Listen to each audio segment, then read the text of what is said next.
Hello everyone.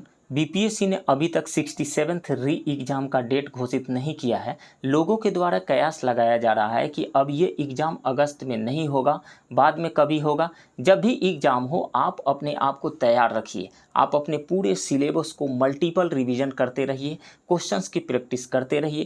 Question की practice के सिलसिले को और आगे बढ़ाते हुए मैं इस वीडियो में पटना के इम्तिहान पब्लिकेशन के क्वेश्चन प्रैक्टिस सेट 4 के क्वेश्चंस को डिस्कस करने जा रहा हूं।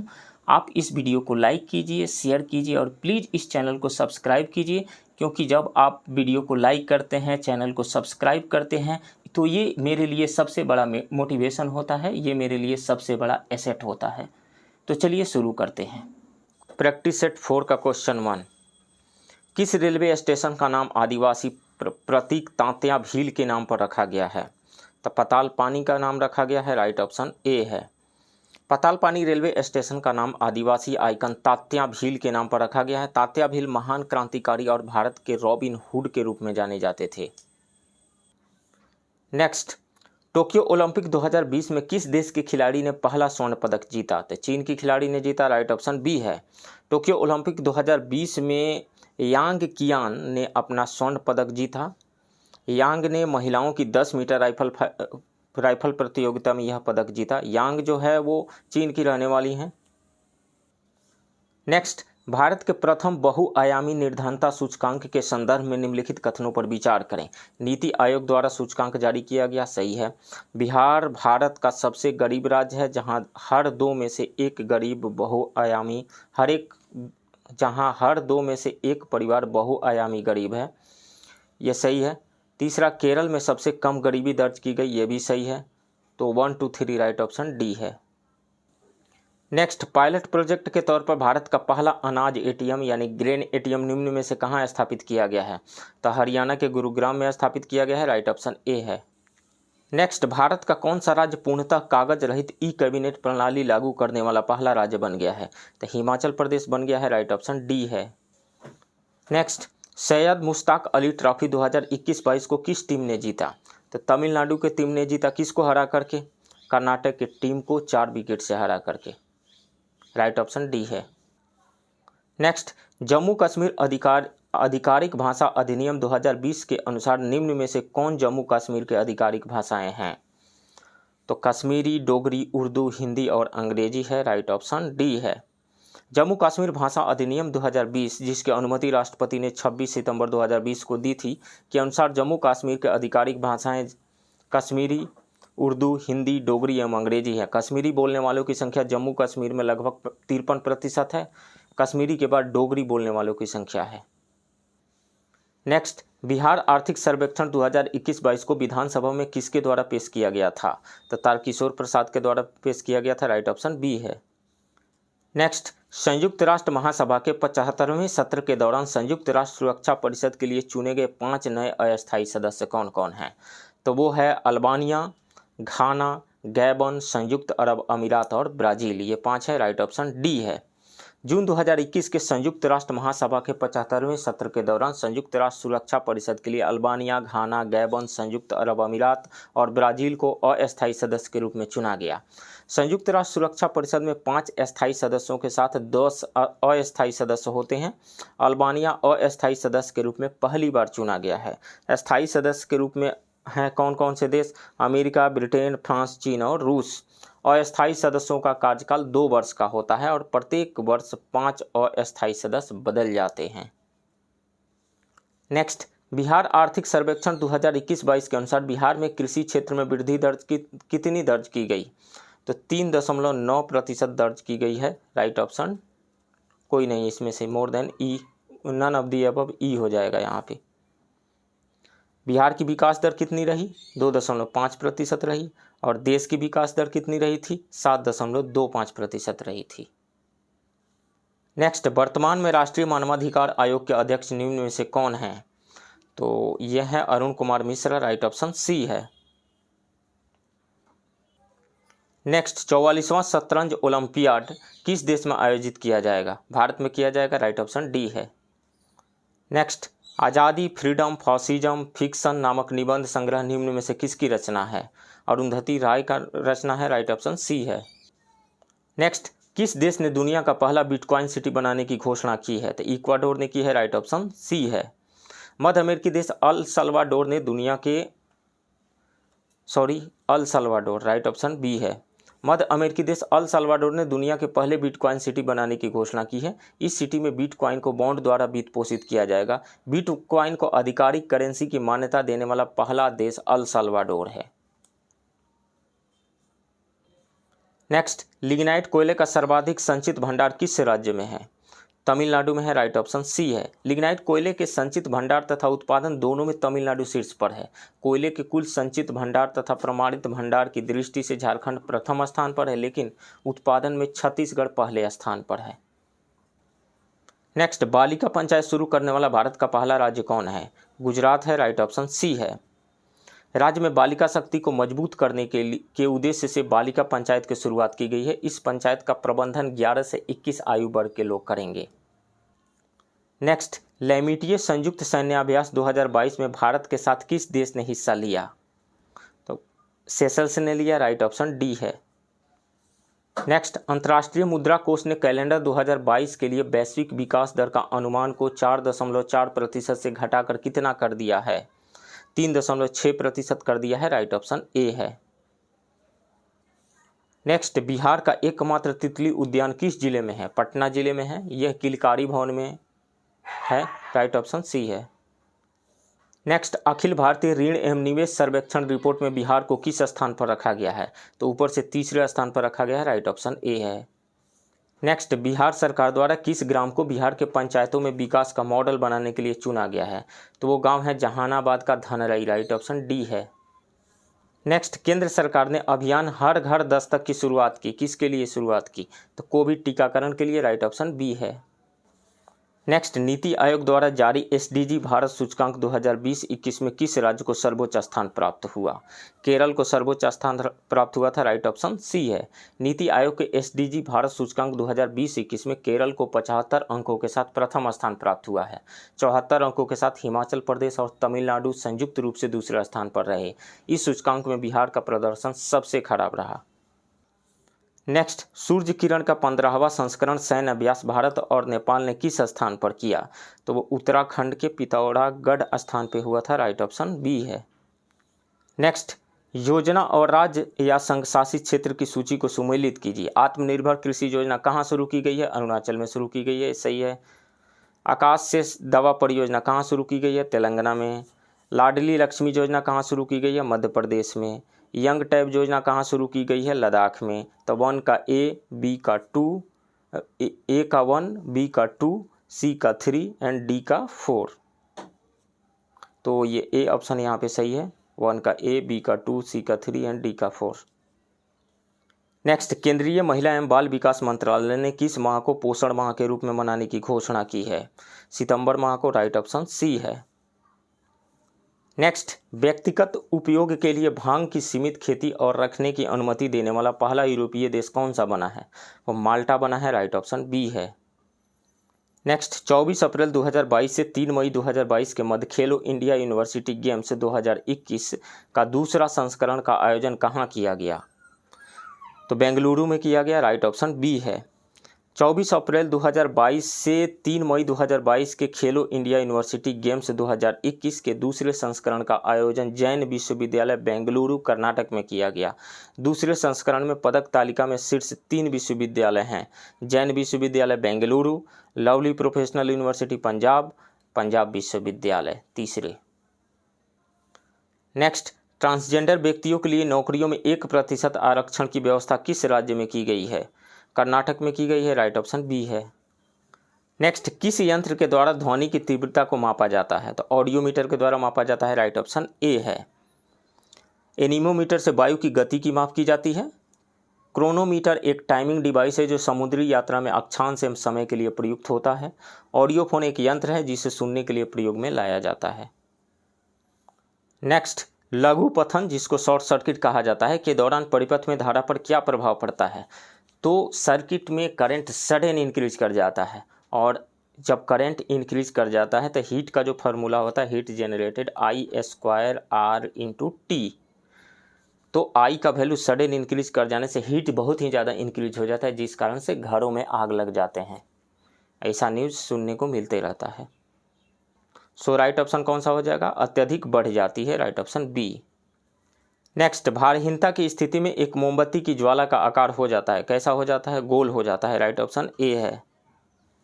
नेक्स्ट, निम्नलिखित में से किसमें प्रकाश का वेग न्यूनतम होगा? तो निर्वात और हवा, ये दोनों में प्रकाश का वेग अधिकतम होता है 3 × 10⁸ मीटर पर सेकेंड। अब देखना है कि कांच और जल में किस में ज़्यादा होगा। तो हम जानते हैं refractive index is equal to होता है C/V। तो दिस इम्प्लाइज दैट V जो हो जाएगा वो हो जाएगा C/μ। C/c जो है लाइट का स्पीड है 3 × 10⁸ मीटर पर सेकेंड। म्यू क्या है? रिफ्रैक्टिव इंडेक्स है। तो जिस मीडियम का रिफ्रैक्टिव इंडेक्स सबसे कम होगा उसमें वेग ज़्यादा होगा, और जिस मीडियम का रिफ्रैक्टिव इंडेक्स सबसे ज़्यादा होगा उसमें लाइट का स्पीड कम होगा। तो कांच का जो रिफ्रैक्टिव इंडेक्स होता है वो होता है 1.33, और जल का जो होता है वो 1.5 होता है। सॉरी, कांच का जो अपवर्तनांक होता है 1.5 होता है और जल का 1.33 होता है। तो सबसे ज़्यादा अपवर्तनांक किसका आ रहा है? इन चारों में से कांच का आ रहा है 1.5। तो कांच में लाइट का स्पीड सबसे कम होगा। नेक्स्ट, निम्नलिखित में से किस प्रकाश की ऊर्जा सबसे अधिक होती है? एनर्जी था। एनर्जी का जो फॉर्मूला होता है E इज इक्वल टू या तो h न्यू कहिए फ्रीक्वेंसी के फॉर्म में, न्यू क्या है? फ्रीक्वेंसी है, या फिर वेवलेंथ के फॉर्म में hc/λ। तो विबजियोर में यदि हम देखें सातों कलर्स में, तो विबजियोर भी यानी वायलेट कलर का फ्रीक्वेंसी सबसे ज़्यादा होता है, वेवलेंथ सबसे कम होता है। तो फ्रीक्वेंसी सबसे ज़्यादा होता है तो एनर्जी सबसे ज़्यादा होगी वायलेट कलर की। वेवलेंथ सबसे कम होता है वायलेट कलर का तो एनर्जी ज़्यादा होगा। तो एनर्जी सबसे ज़्यादा होता है वायलेट कलर का, राइट ऑप्शन डी होगा। इन दोनों में से कोई भी आप फॉर्मूला यूज कीजिए, आएगा आंसर बैगनी। नेक्स्ट, निम्नलिखित में से कौन सा अम्ल बिच्छू बुट्टी नेटल लीफ की पत्तियों के द्वारा स्त्रावित होता है जिससे पीड़ादायक जलन होती है? तो है फॉर्मिक एसिड, जिसको मिथेनोइक एसिड भी कहा जाता है। इसका फॉर्मूला होता है HCOOH। So right option A है। नेक्स्ट, हीटर के तार किससे बने होते थे? नाइक्रोम नामक एलॉय के बने होते हैं, राइट ऑप्शन ए है। नाइक्रोम तो नाइक्रोम दो वर्ड से बना हुआ है। नी से मतलब निकेल और क्रोम से मतलब क्रोमियम Cr। इसमें 80% निकेल होता है और 20% क्रोमियम होता है। इसका प्रतिरोध जो होता है यानी रेसिस्टेंस बहुत ही ज़्यादा होता है, इस कारण से ये हीट जनरेट करता है। इस फार्मूला के अकॉर्डिंग I²RT यह हीट का फार्मूला है, H is equal to I²RT। Next, monazite रेत नामक खनिज में निहित रेडियोधर्मी पदार्थ क्या है? तो वो होता है थोरियम, राइट ऑप्शन बी है। एक रिपोर्ट के अनुसार लगभग 10.7 मिलियन टन मोनाजाइट रेत भारत में उपलब्ध है। भारत में मुख्य उत्पादक जो है क्षेत्र कौन कौन से हैं? केरल, आंध्र प्रदेश है। नेक्स्ट, फोटोस्टेट मशीन का ड्रम निम्न में से किस तत्व से बना होता है? तो सेलेनियम से बना होता है, राइट ऑप्शन बी है। फोटोकॉपियर में फोटो रिसेप्टर ड्रम मूल रूप से एक धातु रोलर होता है जो फोटो कंडक्टिव सामग्री की एक परत से ढका होता है। यह परत सेलेनियम, जर्मेनियम या सिलिकॉन जैसे सेमीकंडक्टर से निर्मित होता है। नेक्स्ट, निम्न में से किस में ऋणात्मक आवेश वाले कण होते हैं? तो एक्स किरण में कोई आवेश नहीं होता है, ये न्यूट्रल होता है, न्यूट्रल। गामा किरण ये भी रेडिएशन है, न्यूट्रल होता है, जीरो आवेश होता है, Q is equal to 0। Alpha particle क्या है? हीलियम का न्यूक्लियस है, हीलियम 2+, तो इस पे पॉजिटिव चार्ज होता है अल्फा पार्टिकल पे। बीटा पार्टिकल जो है नेगेटिव चार्ज है। बीटा पार्टिकल मतलब इलेक्ट्रॉन होता है, इलेक्ट्रॉन मतलब नेगेटिव चार्ज। बीटा एमिशन से इलेक्ट्रॉन निकलता है, बीटा माइनस एमिशन से इलेक्ट्रॉन निकलता है जिसपे नेगेटिव चार्ज होता है इलेक्ट्रॉन। कितना चार्ज होता है? -1.6 × 10⁻⁻19 कूलम्ब, -1.6 × 10⁻⁻19 कूलम्ब। सो राइट ऑप्शन सी होगा। नेक्स्ट, खराब हवादार इमारतों में निम्नलिखित में से कौन सी अक्रिय गैस जमा हो जाती है? तो वो है रेडॉन, राइट ऑप्शन डी है। रेडॉन एक अक्रिय गैस है जो खराब हवादार इमारतों में जमा हो जाती है। रेडॉन एक स्वाभाविक रूप से होने वाली रेडियोधर्मी गैस है जो चट्टानों, मिट्टी और भूजल में यूरेनियम के क्षय से आती है। नेक्स्ट, चूना पत्थर का रासायनिक नाम क्या है? तो कैल्शियम कार्बोनेट नाम है, CaCO3। राइट ऑप्शन ए है। नेक्स्ट, एलपीजी सिलेंडर में रिसाव का पता लगाने के लिए किस गैस का उपयोग किया जाता है? तो उसका नाम है इथाइल मर्केप्टन या इथिल मर्केप्टन, जिसका फॉर्मूला होता है C2H5SH। राइट ऑप्शन ए है। नेक्स्ट, निम्नलिखित कार्बन अपरूपों में कौन सा या से विद्युत का सुचालक है? इसमें से कौन सा विद्युत का सुचालक है? ये तीनों कार्बन के एलोट्रोप यानी कार्बन के अपरूप हैं। तो फ्लोरीन विद्युत का कुचालक होता है, हीरा भी विद्युत का कुचालक होता है, लेकिन ग्रेफाइट जो है विद्युत का चालक होता है, यानी ये इलेक्ट्रिसिटी को कंडक्ट करता है। ओनली 3 सही है इसमें, राइट ऑप्शन सी है। नेक्स्ट, ठंडे प्रदेश में झीलों के जमने के बाद भी जलीय जीवों के जिंदा रहने का क्या कारण है? तो इसका मेन कारण है बर्फ के नीचे का भाग नहीं जमता है, वाटर का ऊपर वाला जो पोर्शन होता है वो जम जाता है, आइस में कन्वर्ट हो जाता है, लेकिन नीचे वाटर फॉर्म में ही रहता है। इस कारण से इक्वेटिक लाइफ उसमें सरवाइव कर पाता है। सो राइट ऑप्शन ए होगा। नेक्स्ट, निम्नलिखित सूची 1 को सूची 2 से सुमेलित कीजिए। इधर पदार्थ का नाम दिया गया है, उसमें प्रेजेंट एसिड का नाम इधर दिया गया है। अचार में कौन सा एसिड पाया जाता है? एस्टिक एसिड पाया जाता है, तो ए का 2 हो जाएगा। दूध का खट्टापन किसकी वजह से आता है? लैक्टिक एसिड की वजह से आता है, तब बी का 3 हो जाएगा। सेव में कौन सा एसिड पाया जाता है? सेव में मैलिक एसिड पाया जाता है, सी का 4 हो जाएगा। सोडा वाटर में कौन सा एसिड पाया जाता है? सोडा वाटर में कार्बोनिक एसिड पाया जाता है, सो डी का हो जाएगा 1। तो इसमें से कौन सा करेक्टली मैच्ड हो रहा है? सी। ए का 2, बी का 3, सी का 4 एंड डी का 1। राइट ऑप्शन सी है। नेक्स्ट, सीएनजी मतलब कंप्रेस्ड नेचुरल गैस, संपीड़ित प्राकृतिक गैस, मुख्य रूप से किससे युक्त होता है? हाइड्रोकार्बन का मिश्रण है। तो इसमें 80% जो होता है वो मीथेन होता है, CH4। 80% मीथेन होता है, राइट ऑप्शन ए है। नेक्स्ट क्वेश्चन, निम्नलिखित में किसका प्रयोग कृत्रिम वर्षा के लिए किया जाता है? आर्टिफिशियल रेन के लिए सिल्वर आयोडाइड का यूज किया जाता है, ड्राई आइस यानी सॉलिड कार्बन डाइऑक्साइड का यूज किया जाता है। इसका यूज क्यों किया जाता है आर्टिफिशियल रेन कराने के लिए? क्योंकि ये हाइग्रोस्कोपिक के जैसा बिहेव करता है, यानी आर्द्रताग्राही के जैसा, हाइग्रोस्कोपिक न्यूक्लियस के जैसा बिहेव करता है। तो इसके चारों तरफ जो है यानी आर्द्रता आकर के घिर जाती है और बादल बन जाते हैं, उसके बाद में कंडेंसेशन के बाद बरसात हो जाती है। तो ये हाइग्रोस्कोपिक न्यूक्लियस के जैसा बिहेव करते हैं, आर्द्रताग्राही नाभिक के जैसा। सो राइट ऑप्शन यहाँ पे डी है। नेक्स्ट, किसी परमाणु में इलेक्ट्रॉन की संख्या 13 एवं न्यूट्रॉन की संख्या 14 है, तो उसका द्रव्यमान संख्या कितनी होगी? तो इलेक्ट्रॉन दिया हुआ है 13, तो प्रोटॉन कितने हो जाएंगे? प्रोटॉन भी 13 ही हो जाएंगे, 13 हो जाएंगे। न्यूट्रॉन कितना है? 14 दिया हुआ है, 14। दोनों को ऐड कर दीजिए, प्रोटॉन और न्यूट्रॉन्स को, कितना हो जाएगा? 7 2 27 हो जाएगा। अब प्रोटॉन और न्यूट्रॉन्स को मिला करके जो होता है वो मास नंबर होता है। मतलब मास नंबर क्या होता है? नंबर ऑफ न्यूक्लियॉन्स को मास नंबर कहा जाता है। Number of nucleons means number of protons plus number of neutrons. किसी भी एलिमेंट में किसी भी एटम कोई भी एटम जो है वो इलेक्ट्रिकली न्यूट्रल होता है, मतलब उसमें जितने पॉजिटिव चार्ज होते हैं उतने ही नेगेटिव चार्ज होते हैं, मतलब उसमें जितने ही प्रोटॉन्स होंगे उतने ही इलेक्ट्रॉन्स होंगे, और नंबर ऑफ प्रोटॉन्स को एटॉमिक नंबर कहा जाता है। सो 27 यहाँ पे आंसर होगा डी। नेक्स्ट, तेज बुखार से राहत के लिए मस्तक पर अल्कोहल और पानी के मिश्रण से भीगा कपड़ा क्यों रखा जाता है? इसलिए रखा जाता है कि अल्कोहल जो है मस्तक से हीट को गेन करके आसानी से वेपोराइज होकर के उड़ जाता है और मस्तक को ठंडक मिलती है। तो अल्कोहल के वाष्पीकरण की दर तीव्र होने के कारण राइट ऑप्शन ए है। नेक्स्ट, पुस्तक द ओरिजिन ऑफ स्पीसीज के लेखक कौन है? तो चार्ल्स डार्विन है, राइट ऑप्शन बी है। नेक्स्ट, प्रकाश संश्लेषण को प्रभावित करने वाले बाह्य कारकों में निम्नलिखित में से कौन शामिल नहीं है? तो क्लोरोप्लास्ट शामिल नहीं है, क्योंकि ये आंतरिक कारण है, राइट ऑप्शन बी है। प्रकाश संश्लेषण को प्रभावित करने वाले कारकों को 2 वर्गों में विभाजित किया जाता है, आंतरिक कारक एवं बाह्य कारक। आंतरिक कारकों में आकृति, पौधे की आयु, पत्तियों का विन्यास, क्लोरोप्लास्ट, क्लोरोफिल की मात्रा होती है। बाह्य कारकों में प्रकाश, कार्बन डाइऑक्साइड की सांद्रता, ताप एवं जल है। नेक्स्ट, आटे के प्रोटीन स्तर को कम करने के लिए बिस्कुट निर्माताओं द्वारा किस एंजाइम का उपयोग किया जाता है? तो प्रोटीज का यूज किया जाता है, राइट ऑप्शन बी है। आटे में प्रोटीन के स्तर को कम करने के लिए बिस्किट निर्माताओं द्वारा प्रोटीज एंजाइम का उपयोग किया जाता है। प्रोटियोलिटिक एंजाइम, जिसको प्रोटीज कहा जाता है, ऐसे एंजाइम होते हैं जो प्रोटीन को तोड़ते हैं। ये एंजाइम जानवरों, पौधों, कवक और बैक्टीरिया द्वारा बनाए जाते हैं। प्रोटियोलिटिक एंजाइम शरीर में या त्वचा पर प्रोटीन को तोड़ते हैं।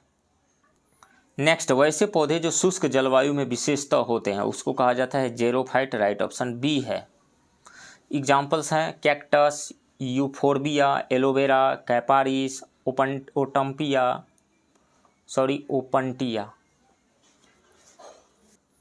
नेक्स्ट, ऊंट का कुबड़ निम्नलिखित में किसका भंडार होता है? तो वसा का होता है। राइट ऑप्शन सी है।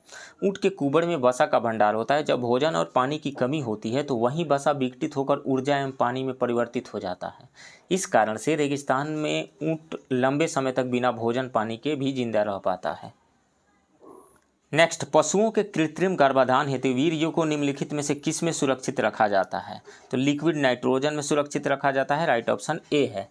कृत्रिम गर्भाधान हेतु पशुओं के वीर्यों को द्रव नाइट्रोजन में सुरक्षित रखा जाता है। नाइट्रोजन की द्रव अवस्था का तापमान लगभग -196 डिग्री सेल्सियस होता है। इस विधि द्वारा शुक्राणुओं को लंबे समय तक जीवित और सुरक्षित रखने में सहायता मिलती है। आजकल यह विधि मनुष्यों के लिए भी प्रयोग में लाई जाती है। नेक्स्ट, निम्नलिखित में से किसकी कमी से मानव मधुमेह यानी डायबिटीज से ग्रसित हो जाता है? तो वो है इंसुलिन। इंसुलिन हार्मोन का स्त्राव पैंक्रियाज से होता है। राइट ऑप्शन सी है। नेक्स्ट, अग्नाशय ग्रंथि के संबंध में निम्न में से कौन सा कथन असत्य है?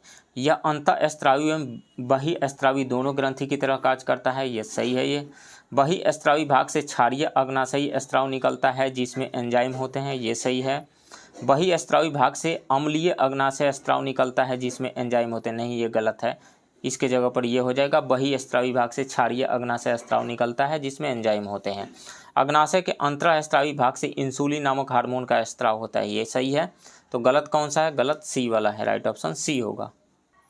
नेक्स्ट, मानव शरीर में हीमोग्लोबिन ऑक्सीजन के परिवहन का कार्य करते हैं। प्रत्येक हीमोग्लोबिन अणु अधिकतम कितने ऑक्सीजन अणु का वहन कर सकते हैं? तो 4 ऑक्सीजन अणु का वहन कर सकते हैं। राइट ऑप्शन डी है। नेक्स्ट, किस चार्टर एक्ट या अधिनियम द्वारा कंपनी के सभी वाणिज्यिक अधिकार समाप्त कर दिया गया था? तो वो चार्टर एक्ट 1833 था। राइट ऑप्शन बी है। चार्टर एक्ट 1833 को द्वारा ब्रिटिश संसद द्वारा कंपनी के सभी वाणिज्यिक अधिकार को समाप्त कर दिया गया। इस एक्ट के बाद कंपनी को केवल राजनीतिक एवं प्रशासनिक कार्य का दायित्व सौंपा गया। इससे पूर्व 1813 के चार्टर अधिनियम द्वारा भी ईस्ट इंडिया कंपनी के व्यापारी के एकाधिकार को समाप्त किया गया था, लेकिन चाय एवं चीन के साथ व्यापारी के एकाधिकार को बना रहने दिया गया था। नेक्स्ट, भारत की संचित निधि से धन निकालने के लिए निम्न में से कौन सा विधेयक पारित करना पड़ता है? तो विनियोग विधेयक पारित करना पड़ता है। राइट ऑप्शन सी है। संचित निधि यानी कंसोलिडेटेड फंड का वर्णन किस आर्टिकल में दिया गया है? तो आर्टिकल 266 में दिया गया है। नेक्स्ट, उद्देशिका में 42वें संविधान संशोधन द्वारा जोड़े गए शब्दों का सही क्रम है। तो सबसे पहले आता है समाजवादी, देन आता है पंथ निरपेक्ष और बाद में आता है राष्ट्र की एकता और अखंडता। तो 3-1-2 राइट ऑप्शन ए है। भारतीय संविधान के प्रस्तावना यानी प्रियम्बल में सिर्फ एक ही बार संशोधन किया गया है, 42nd कॉन्स्टिट्यूशनल अमेंडमेंट एक्ट 1976 के थ्रू, और इसमें ये 3 शब्द जोड़े गए थे, समाजवादी, पंथ निरपेक्षता एवं राष्ट्र की अखंडता, इसको शामिल किया गया था। केशवानंद भारती बाद 1973 में सुप्रीम कोर्ट ने कहा कि प्रस्तावना में भी संशोधन किया जा सकता है, यानी संविधान के किसी भी भाग में संशोधन किया जा सकता है बशर्ते कि संविधान का जो बेसिक स्ट्रक्चर है वो मेंटेन रहे। नेक्स्ट, भारतीय संविधान में न्यायिक पुनर्विलोकन की अवधारणा को किस देश के संविधान से ग्रहण किया गया है? यानी जुडिशियल रिव्यू का कंसेप्ट कहाँ से लिया गया है? तो वो अमेरिका के संविधान से लिया गया है। राइट ऑप्शन ए है। इसके अलावा और कौन कौन से प्रावधान अमेरिका के संविधान से लिया गया है? तो सबसे पहले प्रियम्बल का प्रावधान लिया गया है, न्यायपालिका की स्वतंत्रता, मूल अधिकार, उपराष्ट्रपति का पद, राष्ट्रपति पर महाभियोग, ये भी सब ग्रहण किया गया है यूएसए के कॉन्स्टिट्यूशन से। नेक्स्ट, भारतीय संविधान की 6ठी अनुसूची में पूर्वोत्तर भारत के किन राज्यों से संबंधित जनजातीय क्षेत्रों के प्रशासन के बारे में उपबंध किया गया है?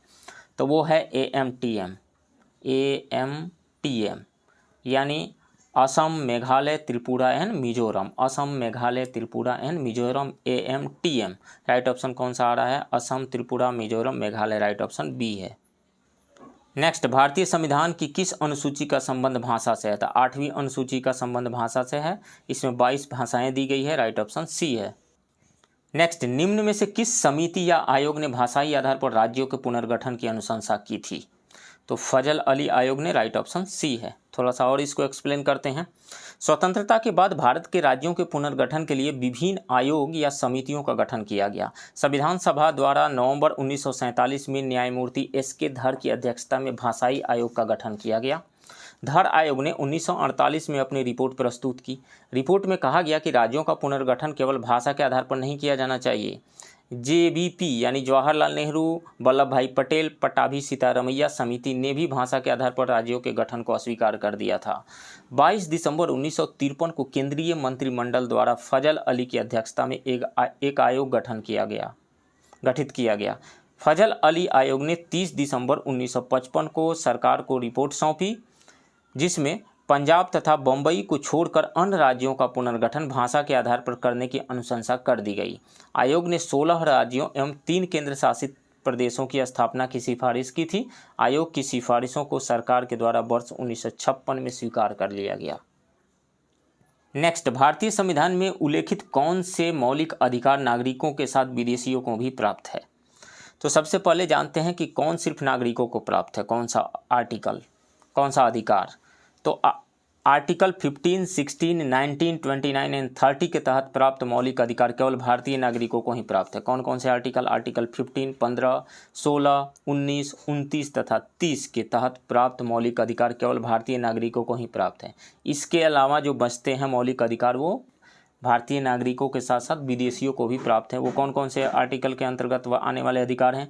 20, 21, 22 एंड 24, 20, 21, 22 और 24। अनुच्छेद 20, 21, 22 और 24 के तहत मौलिक अधिकार जो हैं ये दोनों ही को प्राप्त हैं, भारतीय नागरिक तथा विदेशी दोनों को। राइट ऑप्शन सी होगा। नेक्स्ट, शिक्षा का अधिकार अधिनियम 2009 कब लागू हुआ था? तो 1 अप्रैल 2010 से लागू हुआ था। राइट ऑप्शन बी है। 86वें संविधान संशोधन अधिनियम 2002 यानी 86th कॉन्स्टिट्यूशनल अमेंडमेंट एक्ट 2002 के द्वारा शिक्षा के अधिकार को मौलिक अधिकार बना दिया गया। इसी अवधारणा को विस्तार देने के लिए वर्ष 2009 में शिक्षा का अधिकार अधिनियम पारित किया गया, जिसे 1 अप्रैल 2010 को लागू किया गया। नेक्स्ट, अपराधों के लिए दोषसिद्धि के संबंध में संरक्षण का मौलिक अधिकार संविधान के किस अनुच्छेद में वर्णित है? तो अनुच्छेद 20 यानी आर्टिकल 20 में वर्णित है। राइट ऑप्शन बी है। और ऑप्शंस के बारे में हम देख लेते हैं। अनुच्छेद 19 में क्या दिया गया है? वाक्य एवं अभिव्यक्ति की स्वतंत्रता के बारे में दिया गया है। अनुच्छेद 20 अपराधों के लिए दोषसिद्धि के संबंध में संरक्षण। अनुच्छेद 21 प्राण एवं दैहिक स्वतंत्रता का संरक्षण। अनुच्छेद 22 कुछ दशाओं में गिरफ्तारी एवं निरोध से संरक्षण। नेक्स्ट, नियंत्रक एवं महालेखा परीक्षक अपनी रिपोर्ट किसे सौंपता है? तो राष्ट्रपति को सौंपता है। राइट ऑप्शन सी है। और इस रिपोर्ट की जांच पड़ताल कौन सी समिति करती है? तो लोक लेखा समिति करती है। नेक्स्ट, पंचायती राज से संबंधित समितियों का गठन का सही क्रम कौन सा है? तो बलवंत राय मेहता समिति का गठन 1957 में किया गया था। अशोक मेहता समिति का गठन 1977 में किया गया था। GVK राव समिति का गठन 1985 में। LM सिंघवी समिति का गठन 1986 में। PK थुंगन समिति का गठन 1988 में किया गया था। तो सबसे पहले बलवंत राय मेहता समिति, देन अशोक मेहता समिति, देन GVK राव में समिति, देन LM सिंघवी समिति, देन PK थुंगन समिति। राइट ऑप्शन ए होगा। नेक्स्ट, निम्न में से किस संविधान संशोधन द्वारा अनुच्छेद 74(1) क यानी article 74 clause 1 sub clause A संविधान में जोड़ा गया? तो 91st कॉन्स्टिट्यूशनल अमेंडमेंट एक्ट 2003 के द्वारा यानी 91वां संविधान संशोधन अधिनियम 2003 के द्वारा जोड़ा गया। राइट ऑप्शन सी है। इसमें कौन कौन सा प्रावधान दिया गया? इसके द्वारा केंद्र एवं राज्य की मंत्रिपरिषदों के आकार को सीमित किया गया। केंद्र तथा राज्य मंत्रिपरिषद की अधिकतम संख्या क्रमशः लोकसभा एवं राज्य विधानसभा के कुल सदस्यों के 15% से अधिक नहीं हो सकती है। नेक्स्ट, संविधान के अनुच्छेद 108 में संयुक्त अधिवेशन का प्रावधान किया गया है। इस अधिवेशन को कौन बुला सकता है? राष्ट्रपति बुला सकता है। राइट ऑप्शन ए है। इसको और डिटेल में जानते हैं। संविधान के अनुच्छेद 108 में संसद के दोनों सदनों के संयुक्त अधिवेशन का प्रावधान किया गया है। धान विधेयक एवं संविधान संशोधन विधेयक को छोड़कर किसी अन्य विधेयक पर यदि दोनों सदनों में कोई गतिरोध है तो राष्ट्रपति संयुक्त अधिवेशन आहूत करता है। इस अधिवेशन की अध्यक्षता लोकसभा अध्यक्ष द्वारा की जाती है। अभी तक 3 बार संयुक्त अधिवेशन बुलाया जा चुका है। कब कब? पहली बार 1961 में दहेज निरोधक विधेयक के लिए बुलाया गया था। दूसरी बार वर्ष 1978 में बैंक सेवा आयोग विधेयक पर जब असहमति थी उसके लिए बुलाया गया था। तीसरी बार वर्ष 2002 में पोटा के लिए बुलाया गया था। नेक्स्ट, अश्व अक्षांश की स्थिति किन अक्षांशों के मध्य होती है? तो यह 30 डिग्री से 35 डिग्री अक्षांशों के मध्य होती है, दोनों ही गोलार्धों में। ये हाई प्रेशर बेल्ट होता है, राइट ऑप्शन डी है। नेक्स्ट, निम्नलिखित में से अफ्रीका की किस देश से होकर मकर रेखा नहीं गुजरती है? तो जिम्बाब्वे से नहीं होकर के गुजरती है, राइट ऑप्शन सी है। मेडागास्कर से गुजरती है, दक्षिण अफ्रीका से, बोत्सवाना से भी गुजरती है, जिम्बाब्वे से नहीं गुजरती है। तीनों रेखाएं जो है कौन कौन सी, मकर रेखा, विषुवत रेखा और कर्क रेखा, तीनों रेखाएं अफ्रीकन कंटिनेंट से होकर के गुजरती है। मकर रेखा 5 देशों से होकर के गुजरती है, वो कौन कौन से देश हैं? मेडागास्कर, मोजाम्बिक, दक्षिण अफ्रीका, बोत्सवाना एवं नामीबिया, इनसे होकर के मकर रेखा गुजरती है। विषुवत रेखा 6 देशों से होकर के गुजरती है, कर्क रेखा 7 देशों से होकर के गुजरती है। नेक्स्ट, निम्नलिखित में कौन सा पठार एंडीज पर्वत श्रेणी पर स्थित नहीं है? पेरू का पठार स्थित है, बोलिविया का पठार भी स्थित है, इक्वाडोर का पठार भी स्थित है, गुयाना का पठार स्थित नहीं है पर्वत, एंडीज पर्वत पे पठार ये नहीं है। तो यह है कहाँ? गुयाना का पठार पूर्वी उच्च भूमि का भाग है जो गुयाना एवं ब्राज़ील में स्थित है। सो राइट ऑप्शन डी हो जाएगा। नेक्स्ट, ग्रेट विक्टोरियन मरुस्थल कहाँ स्थित है? तो यह ऑस्ट्रेलिया में स्थित है, राइट ऑप्शन बी है। विश्व का सबसे बड़ा मरुस्थल सहारा है, दूसरा बड़ा मरुस्थल ग्रेट ऑस्ट्रेलियन डेजर्ट है, और इस मरुस्थल में great Sandy, Gibson, great Victoria आदि मरुस्थल आते हैं। विश्व में मरुस्थल सामान्यतः महाद्वीपों के पश्चिमी भाग में पाया जाता है। नेक्स्ट, सहारा मरुस्थल में चलने वाली गर्म हवा को मिस्र में किस नाम से जाना जाता है? तो खमसीन के नाम से जाना जाता है, राइट ऑप्शन सी है। संसार के सबसे बड़े मरुस्थल सहारा का विस्तार अफ्रीका के उत्तरी भाग में है। यहाँ की जलवायु अत्यंत विषम है, दैनिक तापांतर भी सर्वाधिक पाया जाता है। यहाँ अत्यधिक धूल भरी गर्म हवा एवं आंधियों का प्रभाव है। मिस्र में गर्म हवा को खमसीन के नाम से जाना जाता है, इन्हीं गर्म हवाओं को। नेक्स्ट, टंगस्टन का सर्वाधिक उत्पादन करने वाला देश निम्न में से कौन है? तो चीन है, राइट ऑप्शन बी है। विश्व में टंगस्टन का सर्वाधिक उत्पादन चीन में होता है, इसके बाद वियतनाम एवं रूस का स्थान आता है। भारत में टंगस्टन का सर्वाधिक उत्पादन आंध्र प्रदेश में होता है। टंगस्टन के अलावा चीन में कोयला, सोना, अभ्रक एवं कैडमियम इत्यादि का भी सर्वाधिक उत्पादन होता है। नेक्स्ट, वायुमंडल के किस भाग में समस्त मौसमी घटनाएं होती है? तो क्षोभ मंडल में होती है, राइट ऑप्शन ए है। धरातल से सटा हुआ वायुमंडल का सबसे निचला भाग क्षोभ मंडल या परिवर्तन मंडल कहलाता है। इसकी ऊंचाई सामान्यतः 12 किलोमीटर तक मानी जाती है। इस मंडल की सबसे प्रमुख विशेषता है कि इसमें धरातल से ऊपर की ओर जाने पर प्रति 1000 फीट की ऊंचाई पर 3.6 डिग्री फ़ारेनहाइट तापमान में गिरावट आती है। मौसम एवं जलवायु संबंधी सभी परिवर्तन इसी मंडल में होते हैं। नेक्स्ट, इनमें कौन सी पहाड़ियाँ गुजरात में अवस्थित नहीं है? तो गुजरात में कच्छ की पहाड़ी है, गिरनार की पहाड़ी है, 2 तो है। मंदार की पहाड़ी गुजरात में नहीं है, ये कहाँ है? बिहार के बांका जिला में है। राजमहल की पहाड़ी कहाँ है? झारखंड में है। तो इसमें से गुजरात में ये भी नहीं है और ये भी नहीं है, तो मोर देन 1 करेक्ट ऑप्शन हो जाएगा ई। नेक्स्ट, निम्नलिखित में से पश्चिम की ओर बहने वाली नदी की पहचान करें। तो नर्मदा एवं ताप्ती है। और कौन कौन सी नदियाँ पश्चिम की ओर बहती है? नर्मदा, ताप्ती, माही, लूनी, साबरमती। तो इसमें से मोर देन 1 करेक्ट ऑप्शन है ई। नेक्स्ट, निम्न में से किस जलप्रपात को भारत का न्यागरा भी कहा जाता है? तो छत्तीसगढ़ में इंद्रावती नदी पर स्थित चित्रकूट जलप्रपात को भारत का न्यागरा कहा जाता है, राइट ऑप्शन ए है। नेक्स्ट, कॉफ़ी बोर्ड का मुख्यालय भारत के किस शहर में स्थित है? तो ये बेंगलुरु में स्थित है, राइट ऑप्शन सी है। नेक्स्ट, जनगणना 2011 के अनुसार मेगा सिटी के अंतर्गत कौन नहीं आता है? तो मेगा सिटी सबसे पहले जानते हैं किसे कहा जाता है? तो वैसी सिटी जहां की जनसंख्या 1 करोड़ से अधिक हो उसको मेगा सिटी कहा जाता है। जनगणना 2011 के अनुसार 3 ही नगर हैं जिनको मेगा सिटी कहा जाता है। कौन कौन? मुंबई, दिल्ली एंड कोलकाता। बेंगलुरु इसमें नहीं है, सो राइट ऑप्शन डी है। नेक्स्ट, 6 वर्ष से कम उम्र के बच्चों की कुल संख्या के मामले में द्वितीय स्थान किस राज्य का है? तो पहला स्थान यूपी का है, दूसरा स्थान बिहार का है, राइट ऑप्शन ए है। उत्तर प्रदेश में 3.01 करोड़ जनसंख्या है किसकी? 6 वर्ष से कम उम्र के बच्चों की, और बिहार में 1.19 करोड़ है। सॉरी, बिहार में 1.91 करोड़। नेक्स्ट, निम्नलिखित में कौन सा राष्ट्रीय उद्यान वन्यजीव अभयारण्य पश्चिम चंपारण में अवस्थित है? तो उदयपुर अभयारण्य भी अवस्थित है, वाल्मीकि राष्ट्रीय उद्यान भी अवस्थित है पश्चिम चंपारण में। ये दोनों नहीं है, गोगाबिल एवं कांवर। गोगाबिल कहाँ है? कांवर पक्षी विहार कहाँ है? बेगूसराय में है। इसे रामसर स्थलों की सूची में भी शामिल किया गया है। गोगाबिल पक्षी विहार कहाँ है? कटिहार में है। नेक्स्ट, निम्नलिखित में कौन सी नदी स्वतंत्र रूप से गंगा में मिलती है? तो वो है कर्मनासा नदी। कर्मनासा नदी चौसा के निकट सीधे गंगा नदी में मिलती है। राइट ऑप्शन डी है। कमला और मेची नदी कोसी नदी में मिलती है। कमला और मेची दोनों कोसी में मिलती है।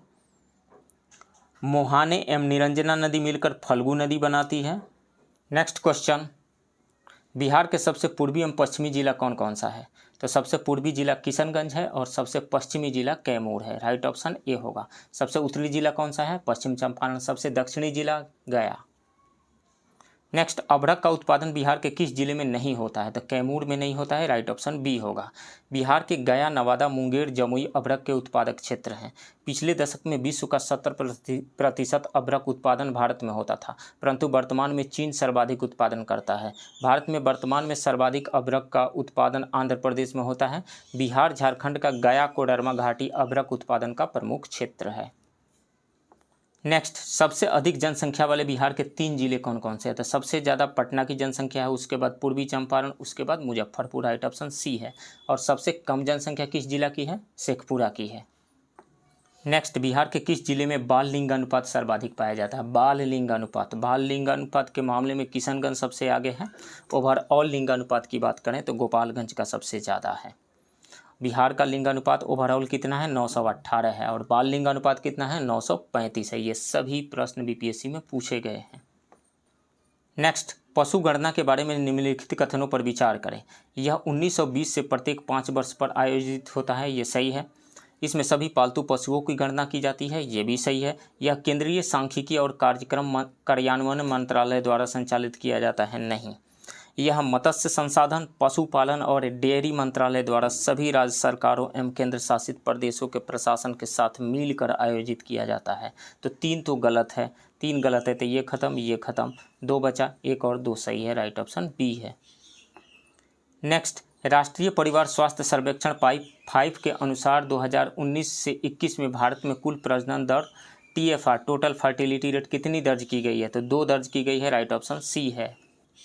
नेक्स्ट, 2021-22 में भारत के किस राज्य में सर्वाधिक FDI प्राप्त हुआ? तो कर्नाटक में सबसे ज़्यादा प्राप्त हुआ। कुल FDI का 38% कर्नाटक में गया। दूसरे स्थान पर रहा महाराष्ट्र, कुल FDI का 26% महाराष्ट्र में गया। तीसरे स्थान पर दिल्ली रहा, कुल FDI का 14% दिल्ली को गया। सो राइट ऑप्शन कौन सा हो जाएगा? सी हो जाएगा, कर्नाटक। नेक्स्ट, निम्न में से कौन सा विभाग वित्त मंत्रालय से संबंधित है? व्यय विभाग ये है। सार्वजनिक उद्यम विभाग हाल ही में जोड़ा गया है, ये है। आर्थिक मामलों का विभाग ये भी है। राजस्व विभाग ये भी है। ये सभी वित्त विभाग से संबंधित है। सो राइट ऑप्शन ई होगा। नेक्स्ट, समावेशी समृद्धि का संबंध निम्न में से किस पंचवर्षीय योजना से है? तो 11वीं और 12वीं दोनों ही से है। राइट ऑप्शन ई हो जाएगा, मोर देन 1 करेक्ट ऑप्शन। 11वीं पंचवर्षीय योजना का थीम क्या था? ये 2012 से 2017 के बीच में चलाया गया था। इसका थीम था समावेशी समृद्धि। और 12वीं योजना का थीम क्या था? तीव्रतम, सतत एवं समावेशी समृद्धि। तो दोनों ही में था। राइट ऑप्शन ई है। 11वीं पंचवर्षीय योजना जो था वो 2007 से 2012 के बीच में था। 2007 से 2012। नेक्स्ट, उद्योग एवं संबंधित समितियों में कौन सुमेलित नहीं है? लघु उद्योग से संबंधित समिति है आबिद हुसैन समिति। किससे संबंधित है? लघु उद्योग से, ये सही है। नरसिंहम समिति बैंकिंग सुधार से संबंधित है, ये सही है। महाजन समिति चीनी उद्योग से संबंधित है, ये भी सही है। सत्यम समिति वस्त्र नीति से संबंधित है, ये भी सही है। तो ये सभी करेक्टली मैच्ड है। So more than 1 right option E हो जाएगा। नेक्स्ट, सुपर 301 का संबंध किस देश से है? तो ये अमेरिका से है। राइट ऑप्शन ए है। यह है क्या सुपर 301? अमेरिकी व्यापार कानून की वह धारा है जो अपने आयात पर उच्च सीमा शुल्क लगाने की शक्ति देता है। नेक्स्ट, केंद्रीय बजट 2022-23 में बजट के कितने फोकस क्षेत्र प्रस्तुत किए गए हैं? तो 4 प्रस्तुत किए गए हैं। राइट ऑप्शन डी है। कौन कौन है ये? PM गति शक्ति, समावेशी विकास, तीसरा जो है उत्पादकता बढ़ाना एवं निवेश, उभरते अवसर, ऊर्जा के स्वरूप में बदलाव और जलवायु कार्रवाई। चौथा है निवेश का वित्त पोषण। पहला है पीएम गति शक्ति, दूसरा है समावेशी विकास, तीसरा है उत्पादकता बढ़ाना एवं निवेश, उभरते अवसर, ऊर्जा के स्वरूप में बदलाव और जलवायु कार्रवाई, और चौथा है निवेश का वित्त पोषण। नेक्स्ट, मुद्रास्फीति के प्रभाव के संबंध में निम्न में से कौन असत्य है? उत्पादक वर्ग को लाभ होता है, सही बात है। ऋण लेने वाले को लाभ होता है, सही है। ऋण देने वाले को लाभ होता है, नहीं, ऋण देने वाले को लाभ नहीं होता है, ऋण देने वाले को घाटा होता है, क्योंकि मुद्रा की परचेजिंग पावर कम हो जाती है। समाज में आर्थिक विषमताएं बढ़ जाती है, ये भी सही है। तो गलत कौन सा है? सी वाला। नेक्स्ट, किस समिति की सिफारिश के आधार पर 1987 के बाद नए क्षेत्रीय ग्रामीण बैंकों की स्थापना को रोक दिया गया? तो वो है केलकर समिति, राइट ऑप्शन बी है। क्षेत्रीय ग्रामीण बैंक की स्थापना 2 अक्टूबर 1975 को हुई। सिक्किम व गोवा को छोड़कर सभी राज्य में क्षेत्रीय ग्रामीण बैंक कार्यरत हैं। 1987 के बाद केलकर समिति की सिफारिश के आधार पर नए ग्रामीण बैंक की स्थापना बंद कर दी गई है। नेक्स्ट, सभी नोटों पर महात्मा गांधी के चित्र का प्रचलन कब से शुरू हुआ? 1996 से शुरू हुआ, राइट ऑप्शन बी है। 1987 में सबसे पहले 500 के नोट पर महात्मा गांधी के चित्र का प्रचलन हुआ। उसके बाद 1996 से सभी नोटों पर महात्मा गांधी जी आ गए। नेक्स्ट, नालंदा परियोजना किस मंत्रालय से संबंधित है? तो अल्पसंख्यक मंत्रालय से संबंधित है, राइट ऑप्शन सी है। कब शुरू की गई? 2014 में। नेक्स्ट, बिहार में जेंडर बजट की शुरुआत कब हुई थी? 2008-9 से हुई थी, राइट ऑप्शन सी है। और बिहार में आर्थिक सर्वेक्षण प्रस्तुत करना कब से शुरू किया गया? 2006-07 से। ये दोनों ही प्रश्न बीपीएससी में पूछा गया है, फिर से रिपीट हो सकता है। नेक्स्ट, बजट 2022-23 के अनुसार एम्बेडेड चिप और फ्यूचरिस्टिक तकनीक का उपयोग करके ई पासपोर्ट जारी करना कब से शुरू किया जाएगा? तो ये 2022-23 से ही शुरू किया जाएगा, राइट ऑप्शन ए है। नेक्स्ट, निम्नलिखित में से किस स्थान से मौर्यकालीन सोने के बैल खुदाई के दौरान प्राप्त किया गया? तो कुम्हरार से प्राप्त किया गया है, राइट ऑप्शन सी है। नेक्स्ट, पुरातात्विक खुदाई के दौरान किस प्राचीन स्थल पर धर्वंतरेह लिखा मिला है? तो ये पटना में मिला है, राइट ऑप्शन ए, कुम्हरार में ही। बिहार टूरिज्म की वेबसाइट के अनुसार राजधानी पटना के कुम्हरार से खुदाई के दौरान मत्स्य अस्पताल मिला है। वर्तमान में कुम्हरार पार्क स्थित मत्स्य अस्पताल को आरोग्य विहार के नाम से जाना जाता है। यह मत्स्य अस्पताल 4वीं से 5वीं सदी का माना जाता है। इस स्थल पर अंकित धर्वंतरेह के साथ एक छोटा सा बर्तन मिला है, जो इस बात पर बल देता है कि गुप्त काल में प्रसिद्ध चिकित्सक धन्वंतरी ने यहाँ अस्पताल चलाया था। नेक्स्ट, पुस्तकों एवं लेखकों का कौन सा युग्म सुमेलित नहीं है? मुद्रा राक्षस के लेखक विशाखदत्त हैं, ये सही है। अष्टाध्यायी के लेखक महर्षि पाणिनि हैं, ये भी सही है। मृच्छकटिकम के लेखक शूद्रक हैं, ये भी सही है। कीर्ति कौमुदी के लेखक बालचंद्र है, ये गलत है। इसके लेखक सोमेश्वर हैं, सोमेश्वर। सो ये गलत है, right option D. Next, Delhi सल्तनत का अधीन इक्ता प्रणाली के संबंध में असत्य कथन का चयन कीजिए। इक्ता एक क्षेत्रीय अनुदान था, सही है। इक्ता धारक को मुक्ति कहा जाता था, ये भी सही है। राज्य की सेवा के बदले अधिकारियों को इक्ता भूमि दी जाती थी, ये भी सही है। मुक्ति इक्ता की आय का स्वामी होता था, ये गलत है। वो स्वामी नहीं होता था, उसका कुछ अंश अपने लिए और अपने सैनिकों के लिए रख करके बाकी राज्य के खजाना में वो दे देता था। सो ये गलत है, राइट ऑप्शन डी होगा। इसकी शुरुआत किसने किया था? इक्ता प्रणाली की शुरुआत दिल्ली सल्तनत के शासक इल्तुतमिश ने की थी। मुक्ति को इक्ता की आय वसूलने की जिम्मेदारी दी गई थी। वह प्रशासनिक प्रमुख का कार्य भी करता था। मुक्ति राजस्व में से निजी वेतन और अपने द्वारा नियुक्त सैनिकों के वेतन के बराबर भाग को अपने पास रखकर शेष राशि को शाही खजाने में लौटा देता था, जमा कर देता था। नेक्स्ट, कौन मानता था कि भारतीय नस्ल शक्तिशाली द्वारा रौंदे जाने की इतनी आदि थी कि मानवता को उन्होंने सदा ही मानव कमजोरी का चिन्ह माना है? तो वो है Lord Macaulay, right option A है। लॉर्ड मैकाले ने अपने संस्मरण में लिखा है कि भारत की अपनी स्वतंत्र सरकार नहीं हो सकती, लेकिन सर्वश्रेष्ठ विकल्प के तौर पर उसके पास एक मजबूत, निष्पक्ष, निरंकुशवादी शासन हो सकता है। इसने डाउनवर्ड फिल्ट्रेशन थ्योरी भी दिया था। नेक्स्ट, भारतीय राष्ट्रीय कांग्रेस के किस अधिवेशन में सर्वप्रथम धन के निष्कासन सिद्धांत को स्वीकार किया गया था? तो 1896 के कलकत्ता अधिवेशन में, राइट ऑप्शन ए है। भारतीय राष्ट्रीय कांग्रेस के कलकत्ता अधिवेशन 1896 में सर्वप्रथम धन के निष्कासन सिद्धांत को स्वीकार किया गया। इस अधिवेशन की अध्यक्षता रहीमतुल्लाह सयानी ने की थी। इस अधिवेशन में पहली बार वंदे मातरम गाया गया था। भारत में धन के निष्कासन की सर्वप्रथम व्याख्या दादा भाई नौरोजी ने की थी। नेक्स्ट, कांग्रेस सोशलिस्ट पार्टी की स्थापना कहाँ हुई थी? पटना में हुई थी। कब हुई थी? 1934 में हुई थी। महासचिव कौन थे इसके? जयप्रकाश नारायण थे। अध्यक्ष कौन थे? आचार्य नरेंद्र देव थे। अन्य सदस्य कौन कौन लोग थे? राम मनोहर लोहिया, बसावन सिंह, मीनू मसानी, यूसुफ मेहर अली। राइट ऑप्शन बी है। नेक्स्ट, भगत सिंह की फांसी के तुरंत बाद किस स्थान पर कांग्रेस का अधिवेशन आयोजित किया गया जहां गांधी और अन्य नेताओं का विरोध किया गया? तो कराची में। राइट ऑप्शन सी है। भगत सिंह को फांसी दी गई थी 23 मार्च 1931 को। कांग्रेस का कराची अधिवेशन हुआ 26 से 31 मार्च 1931 को। अधिवेशन का अध्यक्ष थे सरदार वल्लभ भाई पटेल। अधिवेशन में पूर्ण स्वराज्य को परिभाषित किया गया था। नेक्स्ट, पूना समझौता पर किन दो नेताओं ने हस्ताक्षर किए थे? तो BR अम्बेडकर और Madan Mohan Malviya. Right option C है। थोड़ा सा और इलेबोरेट करते हैं इसको। ब्रिटिश प्रधानमंत्री रैमजे मैकडोनल्ड ने 16 अगस्त 1932 को कम्युनल अवार्ड की घोषणा की। इस घोषणा के तहत दलितों को अल्पसंख्यक मानते हुए हिंदू से अलग कर प्रांतीय विधानमंडल में 71 सीटें दी गई। इस घोषणा का गांधी जी ने विरोध करते हुए पुणे की यरवदा जेल में आमरण अनशन शुरू किया। राजेंद्र प्रसाद, मदन मोहन मालवीय और अन्य नेताओं के प्रयास से गांधी और डॉक्टर BR अम्बेडकर के बीच 24 सितंबर 1932 को एक समझौता हुआ, जिस पर अम्बेडकर एवं मदन मोहन मालवीय ने हस्ताक्षर किए। इसके तहत दलितों के पृथक निर्वाचन मंडल को समाप्त कर दिया गया और व्यवस्थापिका सभा में अछूतों के स्थान हिंदुओं के अंतर्गत ही सुरक्षित रखे गए। इसके अलावा प्रांतीय विधान मंडलों में दलित वर्गों को 147 सीटें आवंटित की गई थी। नेक्स्ट, भारत में वित्तीय विकेंद्रीकरण की नीति किसने शुरू की थी? लॉर्ड मेयो ने शुरू की थी। इनका कार्यकाल कब तक रहा था? कब से कब तक? 1869 से 72 तक रहा था। इसके द्वारा राजाओं के पुत्रों की शिक्षा के लिए अजमेर में मेयो कॉलेज की स्थापना की गई थी। लॉर्ड मेयो ने 1872 में कृषि विभाग की स्थापना की थी।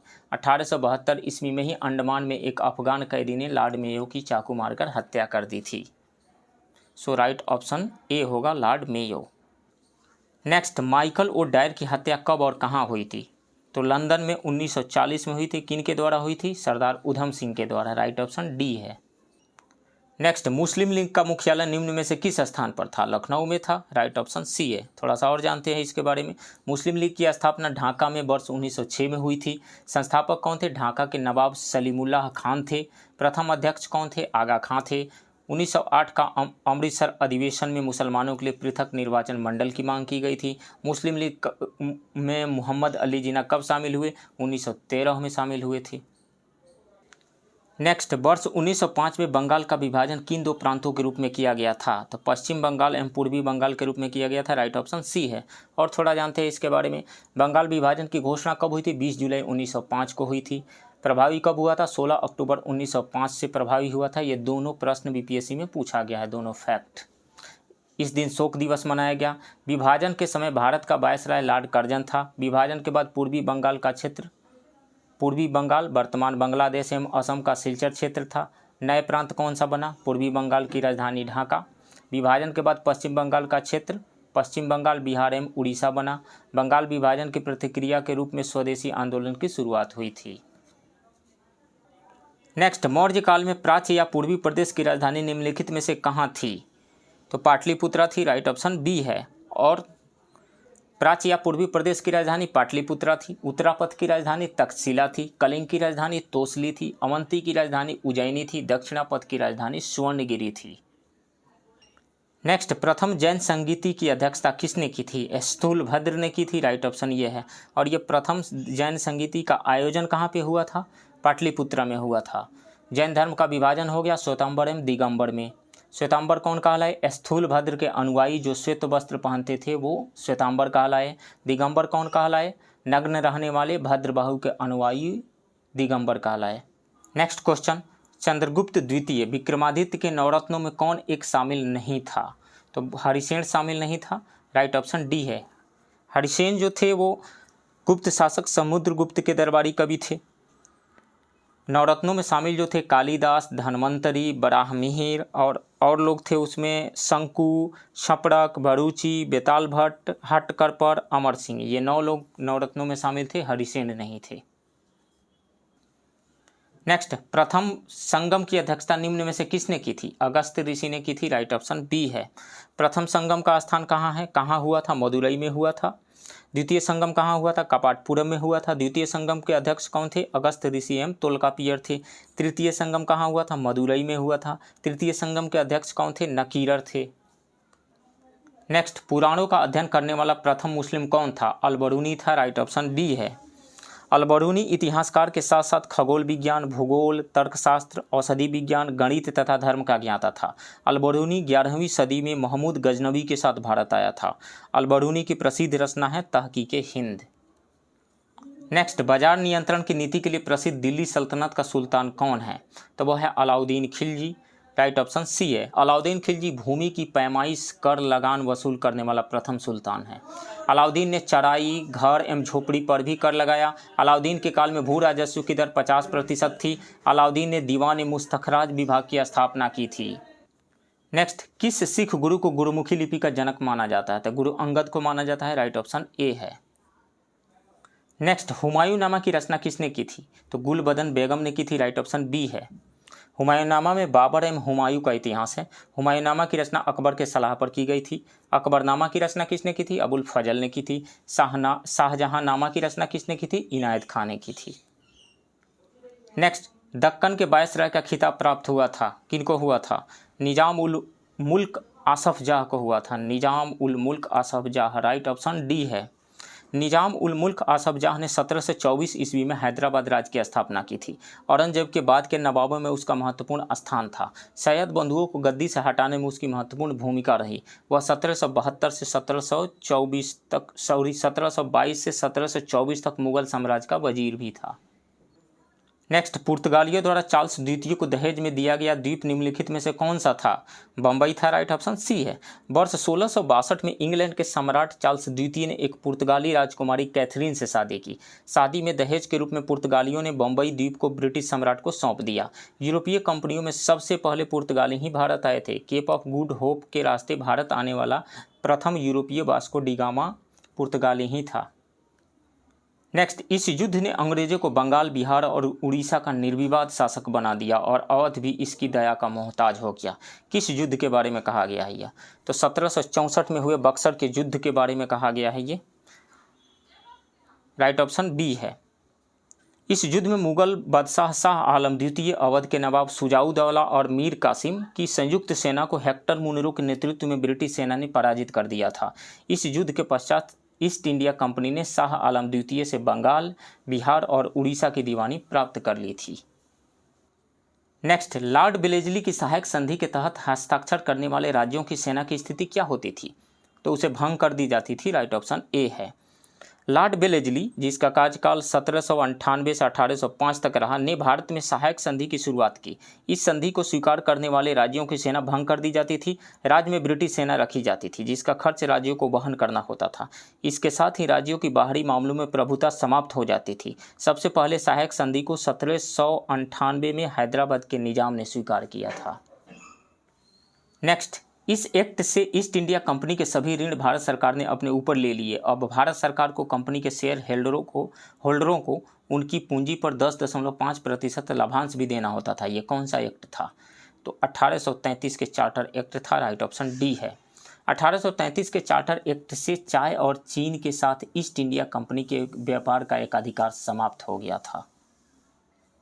नेक्स्ट, भारत में डाक टिकटों का प्रारंभ किस गवर्नर जनरल के समय में हुआ था? तो लॉर्ड डलहौजी के समय में हुआ था। राइट ऑप्शन ए है। अन्य कार्य कौन कौन से हैं लॉर्ड डलहौजी के?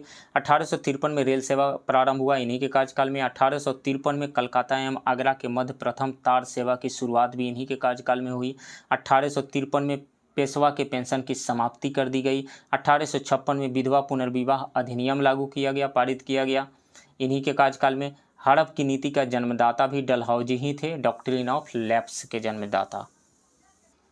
नेक्स्ट, निम्न में से किस वर्ष तक भारत में नागरिक सेवा की सभी नियुक्ति ईस्ट इंडिया कंपनी के निदेशक करते थे? तो 1853 तक। राइट ऑप्शन सी है। वर्ष 1853 तक ईस्ट इंडिया कंपनी के निदेशक द्वारा ही भारत की नागरिक सेवा की सभी नियुक्तियां की जाती थी।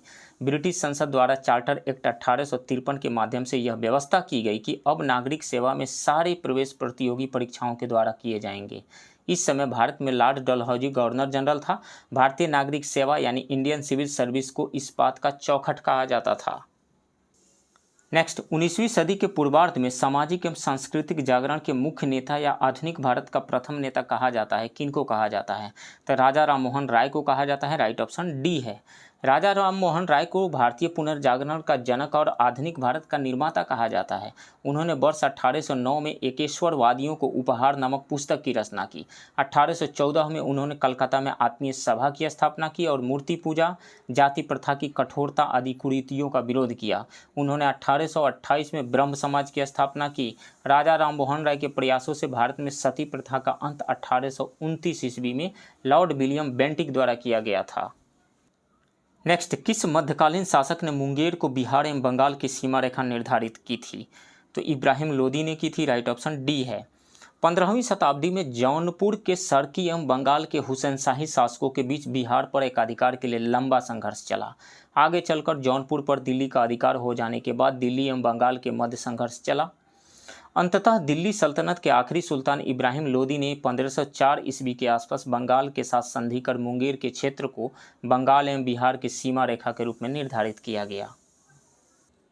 नेक्स्ट, जॉब चारनाक को अंग्रेजों ने पटना स्थित फैक्ट्री का प्रधान किस वर्ष नियुक्त किया था? 1664 में किया था। राइट ऑप्शन डी है। अंग्रेजों ने 1651 में पटना में फैक्ट्री स्थापित की। जॉब चारनाक को 1664 ईस्वी में पटना की फैक्ट्री का प्रधान बनाया गया।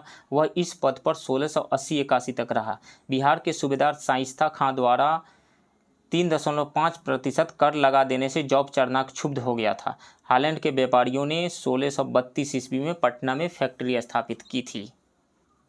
नेक्स्ट, अन्याय से पीड़ित लोगों की आह परमात्मा तक का आसन डुला देती है। प्रताप समाचार पत्र का यह लेख किससे संबंधित है? तो चंपारण के किसानों से संबंधित है। राइट ऑप्शन सी है। ये कथन जो है प्रताप समाचार पत्र में 13 मार्च 1917 को चंपारण के किसानों के लिए लिखा गया था। प्रताप का प्रकाशन कानपुर से होता था। इससे पूर्व जनवरी 1916 में प्रताप प्रेस से प्रार्थना नामक पुस्तिका का प्रकाशन किया गया। इसमें चंपारण के 19 लाख किसानों एवं रैयतों का हृदय विदारक वर्णन था। नेक्स्ट, तुगलक काल में बिहार की राजधानी कहाँ थी? तो बिहार शरीफ में थी। राइट ऑप्शन ए है। तुगलक काल में बिहार की राजधानी आधुनिक नालंदा जिला स्थित बिहार शरीफ में थी। इस राज्य और इसकी तत्कालीन राजधानी का नाम बिहार इसी काल में पड़ा। बिहार शरीफ का नगर बौद्ध धर्म का प्रमुख केंद्र था। ओदंतपुरी महाविहार यहाँ स्थित था। तुर्कों ने इस नगर को अर्जे विहार यानी बिहारों की भूमि कहा है। नेक्स्ट, ब्रिटिश सत्ता के विरुद्ध अत्यंत बहादुरी और आन से लड़ने वाले इस बूढ़े राजपूत की मृत्यु 26 अप्रैल 1858 को हो गई। कुंवर सिंह के बारे में यह किस इतिहासकार का कथन है? होम्स का कथन है। राइट ऑप्शन ए है। वीर कुंवर सिंह ने अपने अंतिम युद्ध में 23 अप्रैल 1858 को कैप्टन ली ग्रांट को पराजित किया था। नेक्स्ट, निम्नलिखित में से किस वर्ष एनी बेसेंट ने 2 बार पटना की यात्रा की थी? 1918 में की थी। राइट ऑप्शन बी है। 1916 ईस्वी में भारत में होम रूल आंदोलन प्रारंभ हुआ। एनी बेसेंट के नेतृत्व में मद्रास एवं बाल गंगाधर तिलक के नेतृत्व में पुणे में होम रूल की स्थापना हुई थी। वर्ष 1918 में एनी बेसेंट का 2 बार पटना आगमन 18 अप्रैल और 25 जुलाई को होम रूल आंदोलन को दिशा प्रदान करने के संबंध में हुआ था। इन यात्राओं के दौरान एनी बेसेंट ने बिहार होम रूल लीग के सदस्यों के साथ संवैधानिक सुधारों संबंधी प्रस्तावों पर विचार विमर्श भी किया था।